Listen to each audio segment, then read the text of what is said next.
Hi, I'm Dr. Philip Macmillan. I've been focused on autoimmunity in COVID 19 since March 2020, and everything seems to align, even what we're seeing today.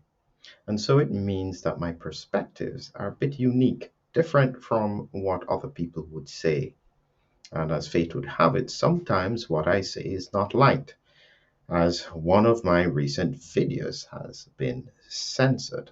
And so I was off YouTube for a week because I went against community regulations. And I apologize to YouTube for that because my intention is not to cause anxiety, but to genuinely look at what is important from a scientific perspective.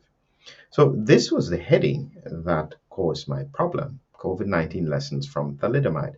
And once you say the word thalidomide, it tends to connote that you're talking about something serious like birth defects.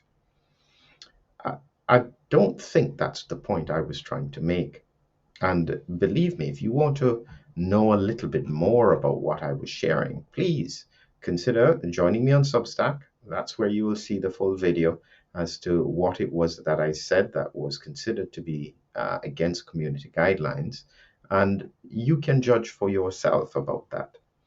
But what I had been trying to make a point about was that the problem historically with thalidomide was that due diligence had not been done at that time. And it was because of some of the holes in the system that caused the FDA to be formally supported and set up by the US government. And since then, there were no further episodes.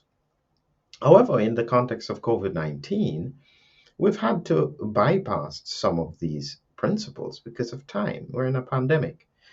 And essentially, all I'm saying is that we need to be aware of that.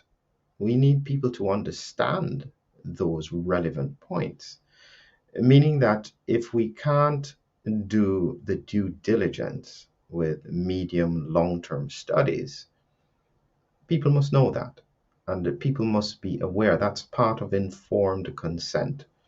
And raising awareness of these questions or these gaps in knowledge should not be something that people are afraid of talking about. It doesn't matter. We do things all the time in medicine that potentially have adverse effects.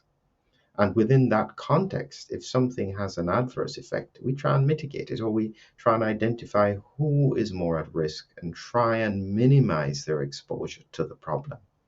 And so, in the same way, because there are so many things that are not fully understood, and believe me, I'm coming from the perspective of shouting about autoimmunity for 2 years.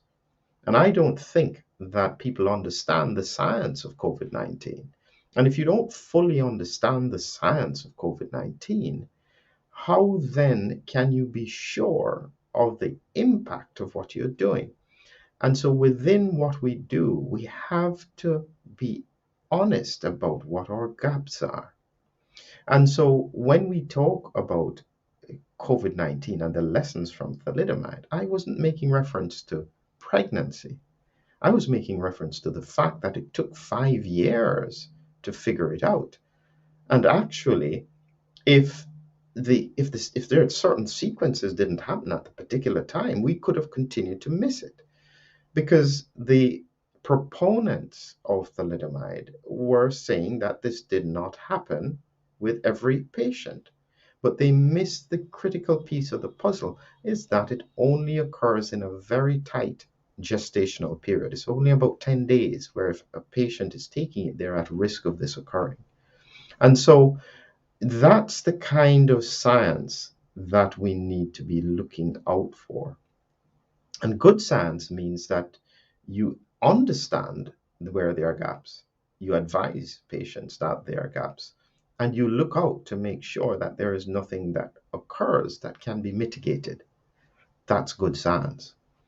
However, I think it may be taken the wrong way, and therefore nobody wants to talk about the history with regards to thalidomide. They don't want it to be associated with COVID 19 and our vaccine rollout. I can understand that. That's a public health issue and it impacts on the uptake of vaccines. But we still have to do informed consent. We still have to have open scientific discussions. We still need to have debate. We still need to be able to clarify and challenge opinions that are different from ours. And that's an important point. And the hope is that there are no issues. But medium to long term, we're only 18 months in a vaccine program.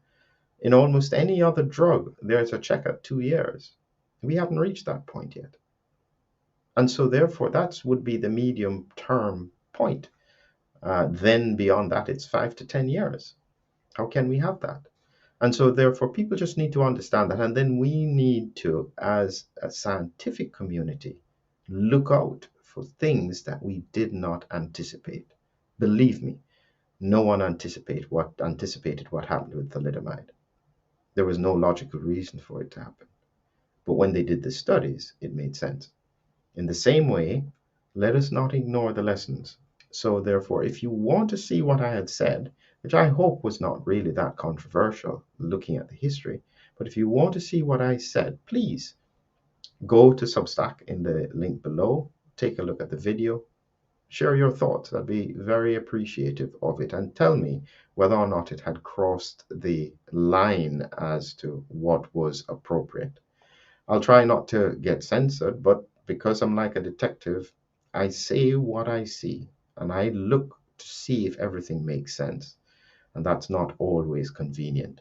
So, yes, thank you all very much for listening. And again, join me on Substack if you want to hear unadulterated, clear content. I'll share what I know.